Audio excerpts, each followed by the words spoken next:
What is kind of in my background is so weird. I don't know. What did you put as your background? I have no idea. I didn't change anything.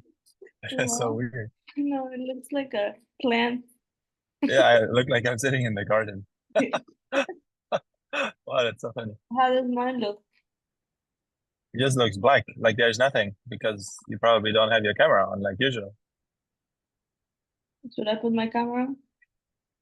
I No, mean, that's up to you. It's no, I don't want to. It's okay because I okay. will be here. You don't have to. No, I don't know. I'm the only one that has to get embarrassed and show Yeah, my face yeah, because I'm the one host. I mean, you're the one hosting and I'm the one talking, I guess. yeah. But it's so weird. I don't even want to mess around with it because No, don't mess now around. I'm driving. I don't want to look at my phone too much. So Later, later you fix it, but right now. I just also my hair looks kind of funny because it like cuts it off. You see, my hair gets longer when I do like this. That's so cool. Whee! Okay, baby. It looks like it's you and me again. 8:30. Okay, so what do you want to talk about? The introduction. Um, yeah, welcome to the Drive to Work Wednesday. And I'm driving to work, and I might have to get gas in the middle of this. But since it's just you and me, I guess I'll just leave the phone here, and then I'll put the gas while we're talking. I wanted to talk about troubleshooting a little bit more, and I wanted to specifically go over blown fuses or like trip breakers and what that means, Mhm. and go like a little bit into it, and maybe give some more pointers of how to troubleshoot blown fuses because you have them all over your air conditioning system. You have them on the line voltage side and you have them on the low voltage side. And what a lot of technicians do is they just replace them or reset them and say, okay, maybe we had a lightning strike, maybe we're all good, and then just reset it. And then they have to go back like a few weeks later or a few days later or the next day, or it doesn't even, they turn on the system and then it keeps tripping or the fuse keeps blowing. Um, so yeah, that's a thing I wanted to go over. I don't know if you are interested in that, but yeah. Yeah, I mean, I guess it's a general, because what's the most common thing that you find in troubleshooting? I like to get to I go mean, over the that. most common thing I find is electrical problems, controlled problems, like or like capacitors. So that's also electrical. Mhm. It's probably like 70% of what I find is electrical, Mm. which is kind of funny because we're air conditioning technician and then we're working on electrical. But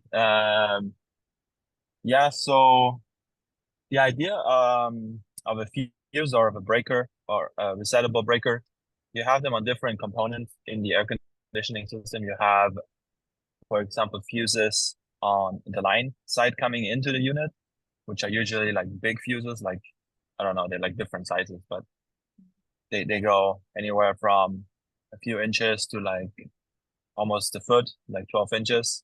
So they can be very big depending on like how big the equipment is. Mhm.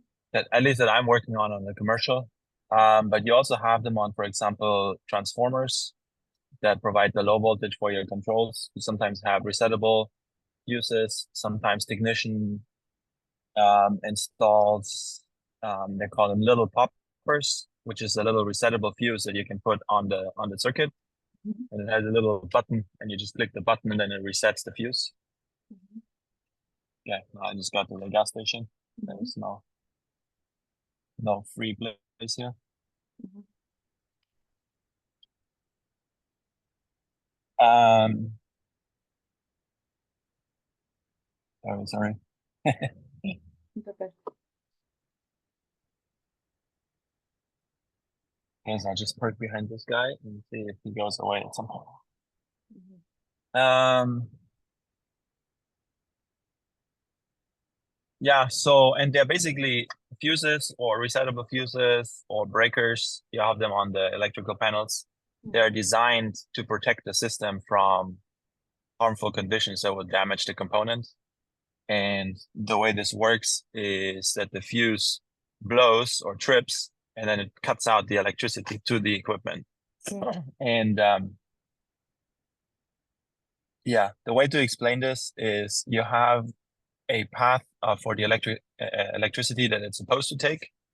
And then you have what is called a short, an electrical short, which is an unintended path for electricity to flow on.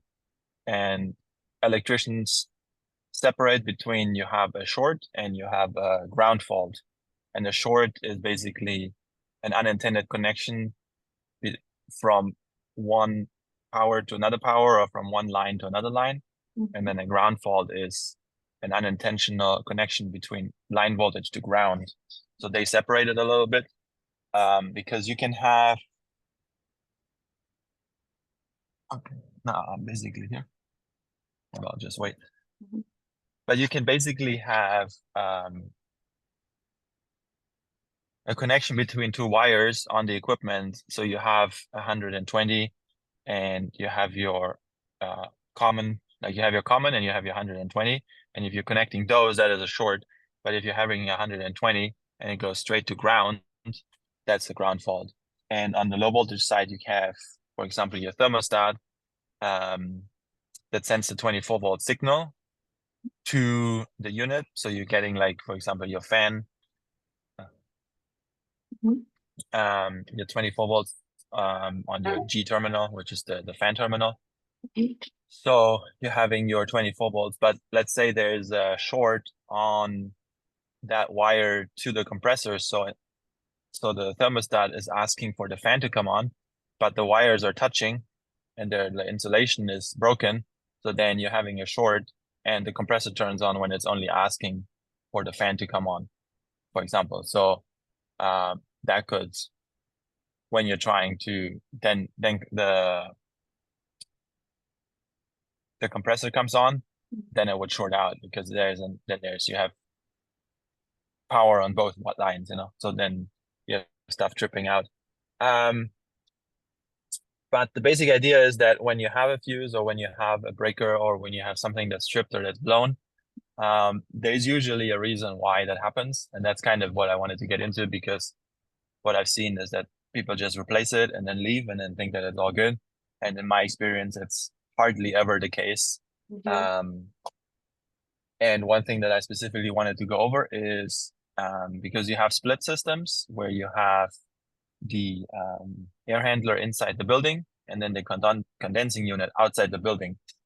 And sometimes what happens is that all your controls are in your air handler, which is inside the building. So if you're having a problem from the controls, for example, that let's say you have a transformer with a resettable fuse on it, and it keeps tripping, and you're up in the attic and you're like crawling in there and it's like hot, and you're like trying to figure out why.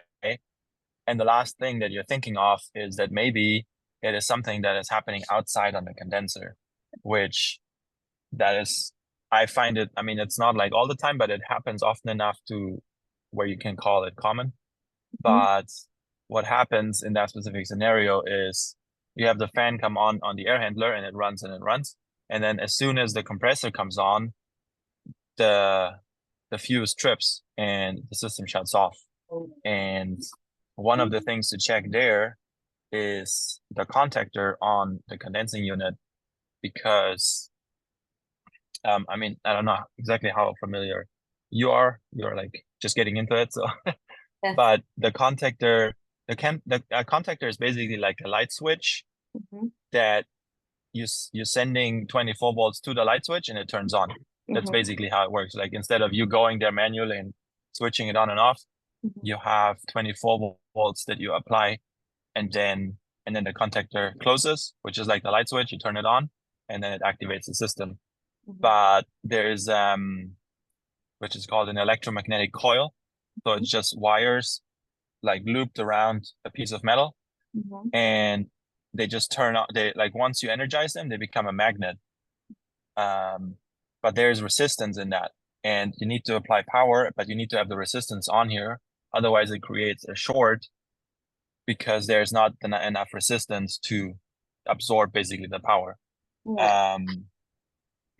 So what happens is that once you activate that coil, maybe the coil is bad, which happens, and then there's not enough resistance there, and then it is a short, so then it trips the breaker, it trips the transformer, the resettable fuse, or if you have fuses that they just blow, so then you keep swapping them out, and you're like, why is this not working? But you're like in the attic and you're like sweating, and it's 140 degrees, and you're trying to figure out why the system is not running, and then really you don't think about it that it might be outside. So that's why I wanted to get into that, because there's usually an underlying cause for a breaker or a fuse to blow or trip, and you always want to get to the root cause. And yeah, a good thing that helped is when you have your electric meter and you search for the ground, like either like I usually search for ground faults where you have basically you have your two leads on your meter. It's so hard, like this is like opposite. So I'm looking at myself. But so you have your two leads for your meter, for example. And when they're like this, they're not touching. So it's called open. They're OL, open line. So you have infinity here. There's no connection. But as soon as you touch them, they become closed. So you have continuity. And that's then usually your meter beeps. So what I found on the coils for the contactors is they have about 10 to 20 ohms resistance. So what you want to do is you want to turn off your power and put your leads onto the coil, which is in the back of the contactor usually, and read what the ohms is on there. And I mean, sometimes I've seen them like between 5 and 8 and they're still good, but usually between 10 and 20. And if it's any lower, definitely replace it, because that is probably a problem. But one way to test for ground faults or for shorts is you just put one lead to ground. Oh, this is so hard. You put one lead to ground, and then you put the other lead on different components in your system, and you see if you're getting continuity anywhere, because you're not really supposed to get continuity anywhere on your system. There's always supposed to be some kind of resistance on there, because once you're getting continuity, or like it closes and you have like 0 or 1 or 2 ohms, you know that there's a short there. So that's one way to do it. And then another way that I like to do is isolating components, which helps a lot on high voltage stuff, because you don't want to necessarily like work around the unit, inside the unit, and touch stuff that's all like live and energized. So what I tend to do is, if I don't find like a ground fault, like let's say you have the compressor and you're testing to ground and there's nothing there, sometimes they're like shorted inside. So if you have a hard time finding it and you just want to like go to the system and isolate stuff, so you know you have something that's tripping the breaker, for example, then unplug components and see what the system does. Like usually I would unplug the compressors and just have the fan running. So then you know, okay, my fan is good. My fan is not tripping the breaker. And then you can turn off the power. You plug in one compressor if you have multiple compressors. And then you see, okay, does that trip my breaker? And if it doesn't, maybe there's a time delay for the condenser fans to come on. So your compressor comes on, but as soon as the condenser fans come on, then the breaker trips. So that's already like you're isolating the problem. You're moving through the components and you're saying, okay, my blower is good, my compressor is good, it's in my condenser fans. So then you can, if you have multiple condenser fans, you can unplug each fan individually with the power off, and then you can turn the system on. I mean, it takes time because you always have to wait for the time delay and stuff. But if you're starting out and you really don't know, like you're getting sent to a call and you're like, okay, this is what's happening, and you really don't know, then that's how you could like narrow it down. That's what I usually, that's how I did it a lot. And I still sometimes do that when I really don't know what's going on. So basically, so you have to rule out what could be wrong, and what could be wrong with the unit, what's the unit preventing it from working correctly. And really sometimes, or most of the time, basically is based on a electrical problem having to do with the unit, although it doesn't have to be, but obviously the unit runs on electricity. So mostly. I mean, yeah, right now I'm specifically talking about electrical problems and specifically like blown fuses Mhm. and blown breaker or like trip breakers. Which that's a very specific problem in troubleshooting, but it does happen a lot. And I've had that happen many times where even on a preventative maintenance where I work on the air handler inside the attic and I look at things and I'm like, why is my compressor not turning on? Why is my compressor not turning on? And then I found out that the low voltage tripped and the whole unit shut off. And I'm like thinking about it. And sometimes I have to remind myself that you have the condensing unit outside that's connected to your system. Mhm. And it actually happened, I think like last month, where I was doing a PM somewhere and the unit was running, but it wasn't cooling. Mhm. And I don't know exactly how it was set up, why the unit was running. Let me remember. I know what happened is my helper, he was there and he did the PM on that unit. And I just happened to replace the filter because we had to buy them, they were like a different size. And I came back and I found that the power was off to the low voltage. And I was like, bro, like what happened? And he's like, oh, I don't know, it was running. And I was like, what do you mean it was running? It's off right now. And then I reset it and it had like normal fuses. So I turned it on and the fuse blew. Mhm. And then I was like, wow, that's so weird. And then I didn't just replace the fuse. I actually looked, I tested to ground, my resistance to ground. And then I found the wires going out to the condensing unit. I think there was only like 1 ohm or something, or 0.8 ohms resistance from the yellow wire that activates the contactor for the compressor on the condensing unit to ground. Oh. So I disconnected them. I disconnected the wires in the air handler and I tested like that, which told me immediately that it was somewhere outside. Either it was that there was a wire that was like the insulation was damaged somewhere, which happens, but doesn't happen as often. Or it was the contactor. And in that case, it was actually the contactor, the coil on the contactor was bad, which is why I probably brought that up as an example because it just happened to me recently. Okay. But yeah, so that's something Okay. to check for. So on troubleshooting. All right. So I guess we're running out of time, but we'll do a part 2. I mean, yeah, we'll keep doing this every week and Yeah. we'll just keep going over different things. And I'm still deciding if I'll keep all of the weekly calls available in the community or if I'm gonna like rotate them out after like 3 or 4 weeks to keep like the fresh ones.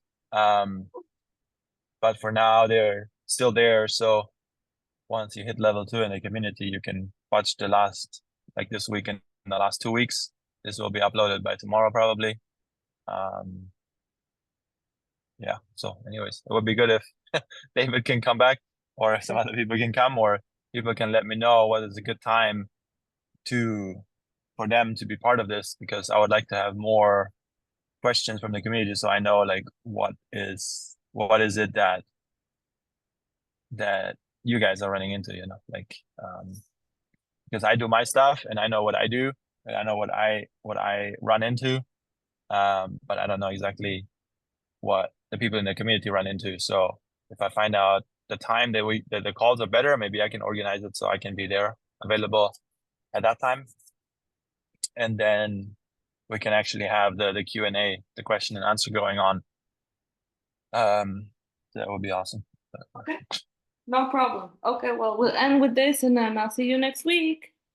Yeah, Bye. and I had a really nice background today. Okay. All right. Bye bye. Okay, bye.